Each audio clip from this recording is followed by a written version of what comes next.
วกเจ้าเบิงนี่คือความงามของอ่างน้ำหุ่มเป็นเดินหญ้าเขียวไปเมื่อทั้งหมดแบบนี้เป็นตาสะอ่อนขนาดถาม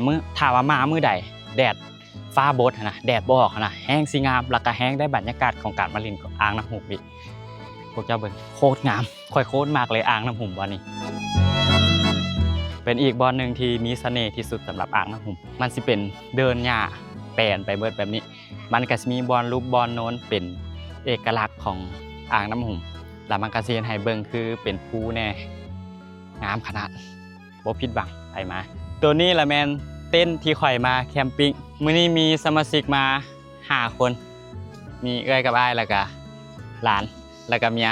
ตอนนี้อาหารพวกข่อยมีแต่ปิ้งไก่สิตำบังฮงกับตำข้าวปุ้นเพิ่มแล้วก็สิปิ้งปลาเพิ่ม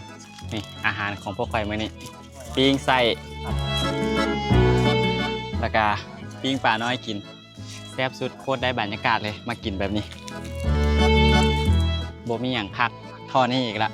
อยู่แคมป์น้ำทงหญ้าเขียวแบบนี้โคตรได้บรรยากาศเลยตอนนี้กำลังปิ้งปลากับปิ้งไส้แดดฮ้อนแน่แต่กับบ่เป็นหยังได้บรรยากาศตอนนี้ปิ้งแล้วละมีไส้มีปลาโคตรเป็นตะกินกับบรรยากาศแบบนี้ฮ้อนในนึงกระยามันตัวนี้เป็นบรรยากาศตอนแรงๆบนหน้าเสื้อเลยว่าคนจะมาหลายปานนี้คนโคตรหลายเลยฝากนี้กับคนหลาย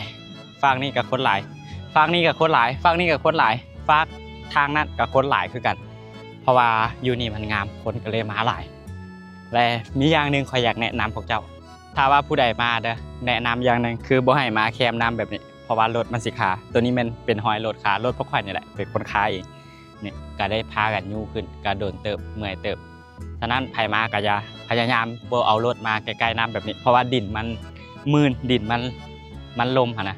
แล้วก็บ่มีเพียงแต่รถพวกข่อยก็มีหลายคนหลายคันอยู่ที่กระเจ้าขามานี่ก็นับได้ก็ประมาณ 6-7 คันละตอนนี้มีรถค้าอีกแล้วตอนนี้ค้าคันที่3ที่4ที่5เลยแหละบ่จือละตอนนี้กำลังสิดึงรถกันขึ้นรถค้าอีกแล้วไผมาอ่างน้ำหุ่มบ่นี่หันพยายามเด้ออย่าเอารถมาใกล้น้ำหลายเพราะว่าแรงๆแล้วน้ำมันสิขึ้นนะแล้วก็เปียกดินนี่มันแห้งสิซุ่มไปอีกแล้วมันก็เฮ็ดให้รถหันมืนได้ง่ายแล้วก็ขึ้นยากเอาเกียม